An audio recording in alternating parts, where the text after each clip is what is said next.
یہ دوسری قسط ہے اس کہانی کی، جس کا نام ہے میں گھونگٹ اٹھا لوں۔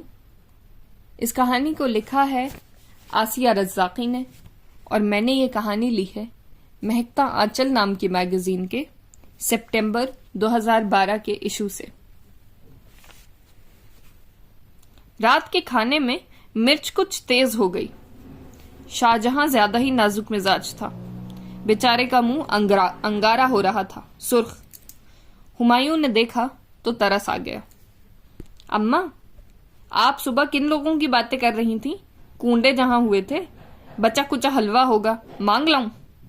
اماں نے ماتھا پیٹا۔ یہ جا کر سارے میں مجھے بدنام کر کے رہے گا، کدھر سے فقیر پیدا ہو گیا۔ فقیر؟ یہ جو ہر روز آس پاس والے ہمارے یہاں چیزیں مانگنے آتے ہیں فقیر ہیں؟ لو، مجھے کیا پتا تھا، میں تو بڑی عزت سے پیش آتا ہوں، کبھی نہیں کہا کہ بابا۔ بھائی، کونڈوں کا حلوہ گھر سے باہر نہیں بھیجا جاتا۔ جہانگیر کی معلومات بہت تھی۔ تو جا کر کھا آتے ہیں، چل شاہجے، تو بھی چل جہانو۔ جہانگیر کو بھی دعوت دی۔ میں کہتی ہوں اس لڑکے کے دماغ کا علاج کرائیں، یہ تو لٹیا ڈبو دے گا خاندان کی۔ اماں کے تلوے سے لگی سر پر بجھی۔ یوں تو سر سے لگی تلوے میں بجھتی ہے، مگر اماں کا لہجہ آگ سے بھرا تھا۔ بھائی، تمہیں شوق ہے تو گھر بنائے لیتے ہیں، سوجی لے آتا ہوں میں۔ جہانگیر نے مشورہ دیا۔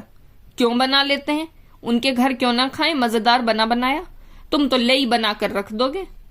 چلو بحث ختم کرو۔ ابا نے فیصلہ کیا۔ کوئی گڑ کا ٹکڑا لے آؤ۔ گڑ؟ ہمایوں اچھل کر کھڑا ہو گیا۔ صبح نومی لوگوں کے گاؤں والے چچا آتے نظر آئے تھے، ایک بوری ساتھ تھی، ضرور گڑ لائے ہوں گے میوے والا۔ چلو شاہجے، جہانو۔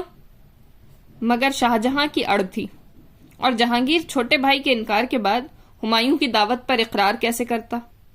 میں تو کھا کر آؤں گا، پڑوس کا کوئی فائدہ بھی ہونا چاہیے۔ اس نے باہر نکلنے میں دیر نہ کی۔ اماں ابا کو پڑوسیوں کی بے مروتی، بیگانگی کے قصے سنانے لگیں، محلے والوں کو نظر انداز کرنا، سمدھیانوں کی فوجیں وغیرہ۔ ہمایوں نے سامنے کے دروازے پر دستک دی۔ گھر کے دروازے سے ہی دندناتا ہوا دادی کو پکارتا ان کے گھر میں گھس گیا۔ فائزہ دروازے کے پاس کھڑی حیران رہ گئی۔ مڑ کر دیکھا تک نہیں بدتمیز نے کہ کس نے دروازہ کھولا ہے۔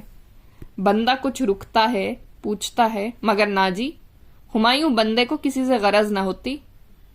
لڑکیوں سے بات کرنا تو یوں بھی وہ خلاف شان سمجھتا۔ دادی کھانے کے بعد گڑ کی ڈلی منہ میں لیے بیٹھی تھیں، کچھ بول نہ سکی، اشارے سے اسے بیٹھنے کو کہا۔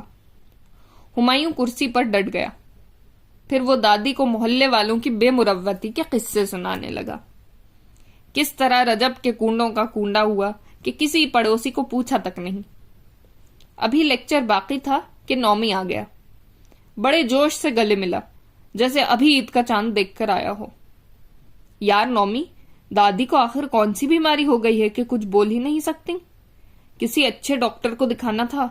علاج کا حکم تو اللہ تعالیٰ نے دیا ہے، بڑھاپے کی بیماری کو چھوٹا نہیں سمجھو۔ نومی ہنسا۔ بولیں کیسے؟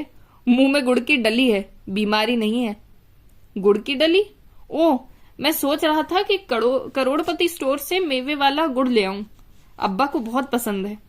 مگر یہ بے ایمانی اتنی بڑھ گئی ہے کہ کروڑ پتی سٹور کے گڑ میں میوے سے زیادہ کیڑے بھرے تھے۔ گڑ میں کیڑے؟ گڑ میں کیڑے نہیں تو کیا ہاتھی ملیں گے؟ فائزہ نے پیچھے سے کہا۔ بھائی، پہلے یہ لکھپتی تھا، اسی طرح کروڑ پتی بنا ہے۔ نومی نے نیا شوشہ چھوڑا۔ ہر کیڑے کی الگ قیمت ہے۔ اچھا، دادی کی ڈلی گھلنے میں کچھ وقت ہے، میں چلتا ہوں۔ واہ، ایسے کیوں؟ ابھی گڑ لاتا ہوں آپ کے لیے۔ نومی نے چھلانگ لگائی اور کچھ لمحے بعد ایک لفافے میں گڑ لایا۔ ہائے، کیا سارا اٹھا لایا؟ ہمایوں نے تکلف برتا۔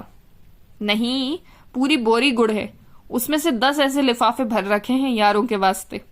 یار، بری بات ہے، آنٹی ناراض ہوں گی۔ کیسے؟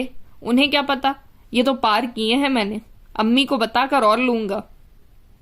دادی کا گڑ اب ختم ہو گیا تھا۔ انہوں نے ہمایوں کو روکا، نومی کو پانی لانے کا کہہ کر ٹالا، پھر تکیے کے نیچے سے ایک ڈلی نکال کر ہمایوں کو دی۔ لے کھا لے، مزے کا ہے،